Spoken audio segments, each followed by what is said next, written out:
Assalamualaikum warahmatullahi wabarakatuh. Saya Nafisa Latifah akan mempresentasikan makalah psikologi agama.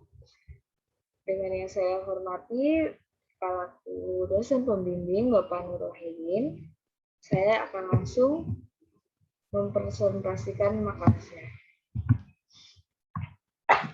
Psikologi agama dan cabangnya. Nah, psikologi agama dan cabangnya ini memiliki 4 cabang. Yang pertama, filsafat sebagai ilmu, psikologi cabang filsafat, psikologi sebagai disiplin ilmu berkembang, psikologi sebagai ilmu terapan berkembang sesuai kegunaannya. Nah, filsafat sebagai ilmu di sini karena filsafat ini termasuk ilmu yang sangat penting. Nah, ilmu filsafat itu sendiri pemikiran reflektif terhadap persoalan-persoalan mengenai sifat dasar landasan-landasan ilmu yang mencakup konsep-konsep pangkal, anggapan-anggapan dasar, asas-asas permulaan, struktur-struktur teoritis, dan ukuran-ukuran kebenaran ilmu. Nah, contoh bidang terapan utama psikologi itu seperti psikologi abnormal, psikologi biologi atau biopsikologi, psikologi klinis, psikologi kognitif, dan psikologi perkembangan, psikologi forensis, psikologi industri dan organisasi, dan psikologi pendidikan. Selanjutnya, psikologi cabang filsafat. Nah, ilmu filsafat itu merupakan cabang dari filsafat yang bisa merefleksikan beberapa konsep dari para ilmuwan seperti contohnya konsep metode, objektivitas, pembuatan kesimpulan, dan juga konsep standar kebenaran sebuah pernyataan ilmiah. Nah, selanjutnya, psikologi itu terbagi dari 2 kata, psikologi dan agama. Nah, psikologi. Apa sih psikologi itu? Selanjutnya, apa sih psikologi itu? Psikologi itu adalah salah satu bidang ilmu pengetahuan dan ilmu terapan yang mempelajari tentang perilaku, mental, dan proses mental manusia melalui prosedur ilmiah. Nah, seseorang yang melakukan praktis psikologis juga disebut psikolog. Selanjutnya agama. Nah, selanjutnya agama adalah sistem mengatur kepercayaan serta kepribadian kepada Tuhan Yang Maha Esa. Maksudnya gimana sih? Nah, itu seperti tata kaidah yang berhubungan dengan budaya dan pandangan dunia yang menghubungkan manusia dengan tatanan kehidupan. Nah, ada pula banyaknya agama memiliki metodologi, simbol dan sejarah suci yang dimaksud untuk menjelaskan makna hidup dan asal-usul kehidupan. Maksudnya gimana? Dari keyakinan mereka tentang kosmos dan sifat manusia adalah memperoleh moralitas, etika, hukum agama, atau gaya hidup yang disukai menurut beberapa perkiraan. Nah, selanjutnya, praktis agama. Praktis agama dapat mencakup ritual, khotbah, peringatan atau pemujaan Tuhan, dewa atau dewi, pengorbanan, festival, pesta, trangke, inisiasi, cara penguburan, pernikahan, meditasi, doa, musik, seni, tari, atau aspek lain dari kebudayaan manusia. Agama juga mungkin mengandung mitologi. Nah, itu mengenai agama.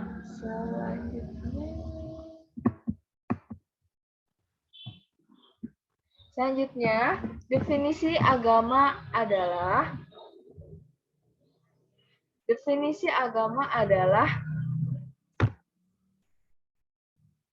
definisi itu agama itu banyak uraiannya.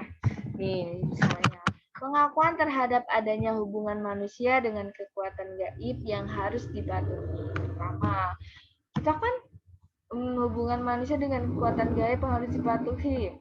Terus kedua, pengakuan terhadap adanya kekuatan gaib yang menguasai manusia. Ketiga, mengikat diri pada suatu bentuk hidup yang mengandung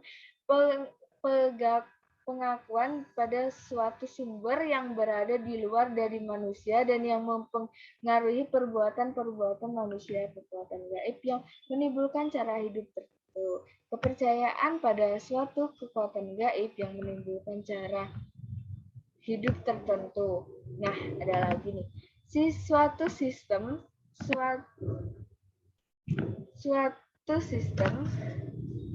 sistem tingkah laku yang berasal dari kekuatan gaib, pengakuan terhadap adanya kewajiban-kewajiban yang diyakini bersumber pada suatu kekuatan gaib.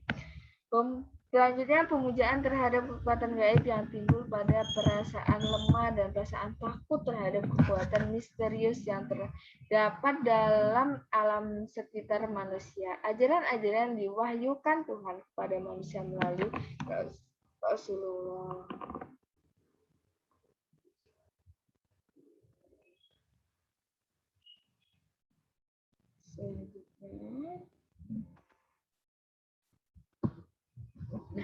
Selanjutnya, psikologi agama. Nah, psikologi agama merupakan cabang ilmu psikologi. Menurut Profesor Dr. Zakiyah Drajat, mencetuskan lapangan penelitian psikologi agama mencakup ronde beragama, perasaan, dan kesadaran beragama dengan pengaruh dan akibat-akibat yang dirasakan sebagai hasil dari keyakinan. Oleh karenanya, menurut Zakiyah Drajat, nah, itu tuh termasuk ruang lingkup yang menjadi lapangan kajian psikologi agama mencakup kajian-kajiannya.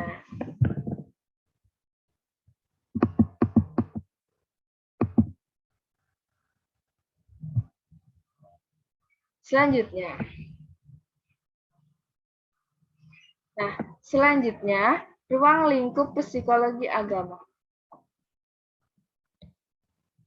Nah, ruang lingkup psikologi agama ini bermacam-macam emosi yang menjalar di luar kesadaran yang ikut menyertai kehidupan biasa, maksudnya orang umum, seperti rasa lega dan tentraman sehabis sembahyang, rasa lepas dari ketenangan batin, sesudah berdoa atau membaca ayat-ayat suci, perasaan tenang, pasrah, dan menyerah setelah berzikir, dan ingat kepada Allah ketika mengalami kesedihan dan kekecewaan yang bersangkutan. Selanjutnya, bagaimana perasaan, maksudnya ruang lingkupnya ini, bagaimana perasaan dan pengalaman seseorang secara individual terhadap Tuhannya, misalnya rasa tentram dan kelegaan batin. Nah, dia mempelajari, meneliti, dan menganalisa pengaruh kepercayaan akan adanya hidup sudah mati akhirat pada tiap-tiap orang. Kita harus percaya kalau suatu saat kita akan mati. Nah, dan kematian itu pasti hadir setiap orang yang ada di dunia ini. Selanjutnya, meneliti dan mempelajari kesadaran perasaan orang terhadap sikap dan tingkah lakunya dalam kehidupan. Misalnya, seperti saya menyikapi hidup saya seperti apa sih? Apakah saya menyikapi seperti saya orang yang paling tersakiti, atau saya menyikapi seperti saya, oh ya ini namanya hidup, seperti itu. Selanjutnya, fungsi psikologi agama.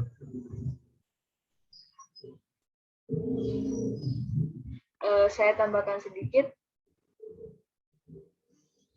Ruang lingkup psikologi agama menurut Profesor Dr.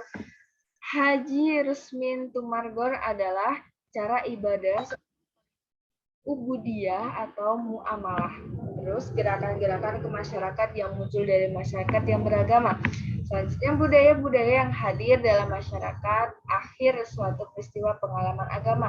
Suatu suasana keagamaan dalam lingkungan hidup seiring dengan kesadaran beragama yang hadir dalam masyarakat. Nah, selanjutnya fungsi psikologi agama. 1. Keimanan. 2. Perubahan emosional. 3. Perilaku. 4. Pemecahan masalah. 5. Pengaruhnya terhadap etos kerja. 6. Memberi bimbingan dalam hidup. 7. Menghargai kesusahan hidup. Nah, seperti apa sih keimanan itu? Keimanan itu salah satu fungsi utama dari psikologi agama dalam kehidupan sehari-hari adalah untuk meningkatkan keimanan. Kedua, perubahan emosional. Nah, perubahan emosional itu pada umumnya perubahan emosional pada seseorang tertentu berubah-ubah dan bisa saja terjadi di luar kesadaran yang ikut menyertai kehidupan. Perilaku. Nah, perilaku pada umumnya seseorang yang mengerti psikologi agama tentunya akan dekat dengan agamanya juga. Kan akan lebih mendekatkan diri kepada Allah. Selanjutnya 4. Pemecahan masalah. Pemecahan masalah. Psikologi agama ini juga bermanfaat bagi seseorang dalam hal pemecahan masalah. Pengaruh terhadap etos kerja. Psikologi agama ini juga memberi manfaat bagi seseorang dalam hal etos kerjanya. Karena dalam psikologi agama, bekerja merupakan sebuah ibadah. Jadi, jika dirasa pekerjaan adalah sebuah ibadah, maka sudah seharusnya pekerjaan itu dilakukan dengan sepenuh hati dan dengan perasaan bertanggung jawab kepada segenap pencipta pekerjaan itu sendiri. Selanjutnya, memberi bimbingan dalam kehidupan sehari-hari, kita mendapatkan suatu masalah tertentu. Nah, hal tersebut itu hal yang normal. Namun, yang terpenting adalah bagaimana menjadikan masalah tersebut sebagai jalan untuk mendekatkan diri kepada Sang Pencipta, serta menjadikan sebagai bimbingan hidup. Menghargai kesusahan hidup. Nah, ini nih. Hidup sudah susah dan senang bukanlah suatu masalah dalam psikologi agama. Yang terpenting adalah bagaimana cara kita untuk melihat atau menghargai nilai kehidupan tersebut dari sudut pandang yang berbeda.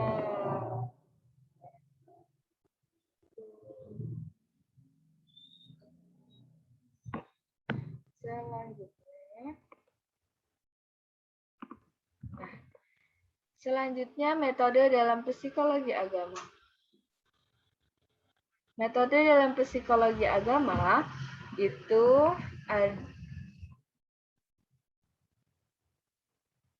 metodenya adalah, sedikit saja. Metode yang digunakan dalam penelitian psikologi agama adalah metode ilmiah.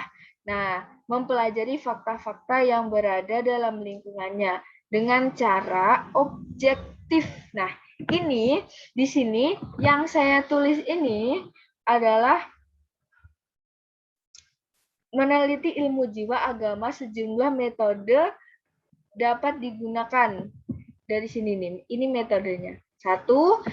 Dokumen pribadi. 2. Kuesioner dan wawancara. 3. Tes. 4. Eksperimen. 5. Observasi melalui pendekatan sosiologi. 6. Pendekatan terhadap perkembangan. 7. Metode klinis. 8. Metode umum proyektivitas. Nah, apa sih dokumen pribadi itu? Dokumen pribadi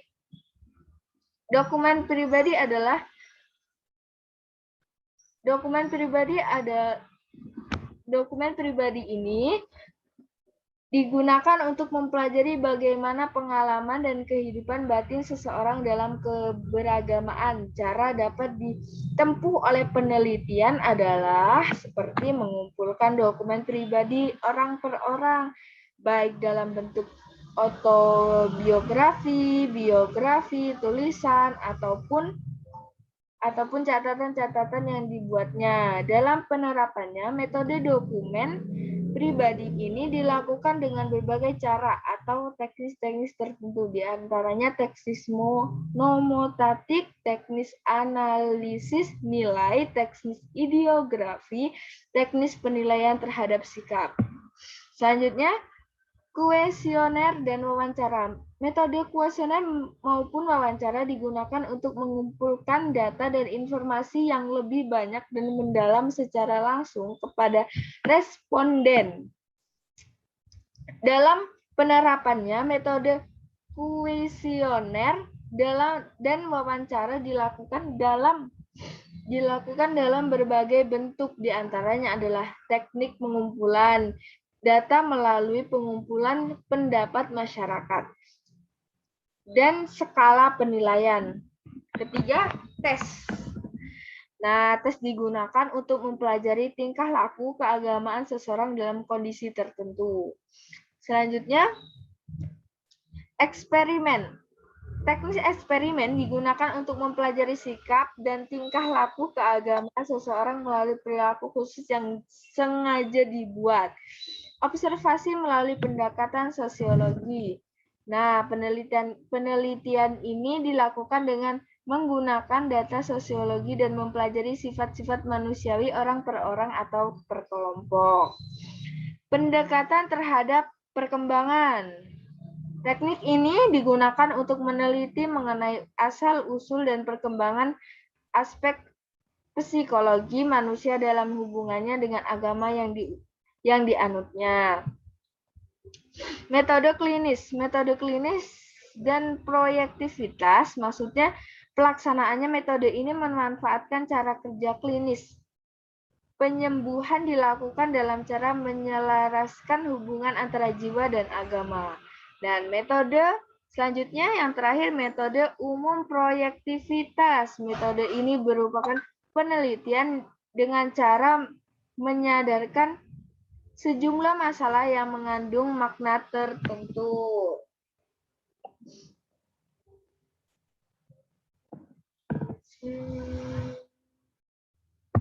Alhamdulillah. Selanjutnya, kesimpulan.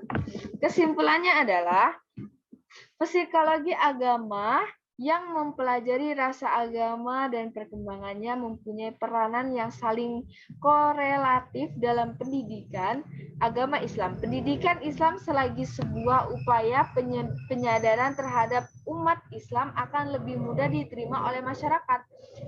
Pertumbuhan rasa agama akan semakin meningkat dan juga bisa dihubungkan dengan kondisi di sekitarnya, baik sosial, ekonomi, politik, hukum, dan sebagainya. Peran psikologi agama dalam pendidikan Islam lebih memudahkan pemahaman masyarakat dalam menelaah agama secara komprehensif.